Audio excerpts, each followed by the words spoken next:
حضرت سیدہ زینب نے پوچھا امام حسین سے کہ سارے زمانے نے روکا ہے، ٹھیک ہے آپ حق پہ ہیں، یہ بھی سب نے کہا آپ حق پہ ہیں، پر روکا بھی سب نے، آپ روکے کیوں نہیں؟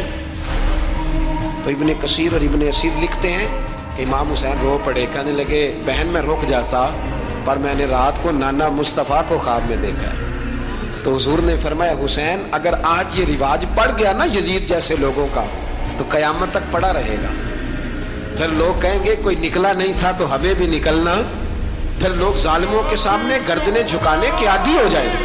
میں کہتا رہتا ہوں، کہہ رہا ہوں، کربلا کی جنگ کفر اسلام کی جنگ نہیں، کفر اسلام کی جنگ نہیں کربلا کی، کیونکہ یزید تو بڑا پکا نمازی تھا، خطبہ دیتا تھا وہ تو۔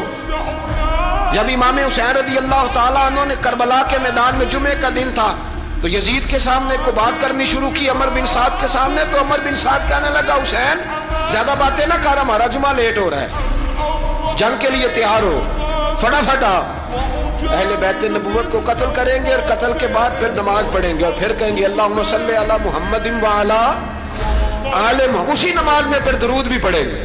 یہ کیسا مرتبہ ہے، کیسا انداز ہے، دوستی قاتل سے بھی مقتول سے یارانہ بھی۔ امام حسین نے حر بن یزید امام حسین سے کہنے لگا مجھے حکم ہے آپ کو روکنے کا، آپ آگے نہیں جا سکتے۔ امام صاحب نے فرمایا وجہ زمین اللہ کی ہے، اس نے کہا آپ بیعت نہیں کر رہے، یزید کی حالات آپ کے حق میں درست نہیں ہے، آپ نہیں جائیں گے۔ امام روک گئے۔ ظہر کی نماز کا وقت ہوا تو حضرت علی اکبر امام حسین کے بڑے صاحبزادے انہوں نے اذان ظہر پڑھی تو حر بن یزید کے لشکر نے امام حسین کے پیچھے نماز ادا کی۔ کہا بھئی تم مقابلے میں آئے ہو نماز پیچھے پڑھتے ہو؟ کہا حضور مقابلہ تو تلواروں سے کر رہے ہیں پر ہمارا دل تو مانتا ہے نا کہ مصطفیٰ کا نواسہ بڑی شان والا ہے۔ حر بن یزید نے 3 نمازیں لشکر سمیت امام حسین کے پیچھے پڑھی ہیں، 3 نمازیں، ظہر اثر اور مغرب۔ پھر امام حسین کے سامنے شرائط پیش کی کہ آپ کو یہاں گھیر لیا گیا ہے، یہاں آپ بیعت کریں گے، یہاں آپ جنگ کریں گے، 2 ہی باتیں۔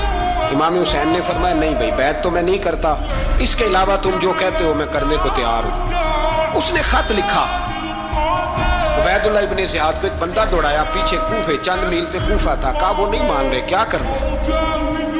تو حسین ابن علی ہے، میں زیادہ دیر انہیں روک بھی نہیں سکتا۔ انہوں نے پیغام دیا حر بن یزید کو کہ کرنا کچھ بھی نہیں، ان کا پانی بند کر دو، بلیک میل کرو، کھانا پانی نہیں ملے گا، چھوٹے چھوٹے بچے ہیں خود ہی مان جائیں گے۔